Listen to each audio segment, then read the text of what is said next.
جس رسول نے کہا تھا کہ نماز میں قیام میں کھڑے ہو کے سورہ حمد پڑھنی ہے، آج تک امت سورہ حمد کی جگہ پہ دوسری سورت نہیں لے کے آئی۔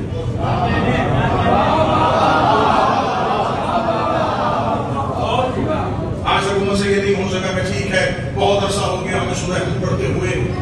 ہم ایسے کرتے ہیں کہ قرآن ہی سے کوئی اچھی سورت دیتے ہیں، سورہ حمد کی جگہ یاسین پڑھتے ہیں، ہے بھی لمبی، ہے بھی اللہ کا زیادہ تذکرہ، تو سورہ حمد کی جگہ بھی یاسین دے کے آؤ۔ علماء کہے کہ نہیں لا سکتے، کیوں نہیں لا سکتے؟ وہ کہتے ہیں نبی نے کہا ہے حمد پڑھنی،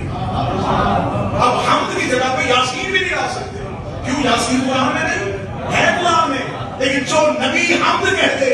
اس کی جگہ پہ قرآن میں سے بھی یاسین نہیں لا سکتے، تو پھر سوچنے کے لیے وقت ہی نہیں، جہاں نبی کی سورہ حمد کی جگہ سے قرآن میں سے یاسین نہیں آ سکتی، پھر نبی کے ہاتھ اٹھائے ہوئے حبیب کی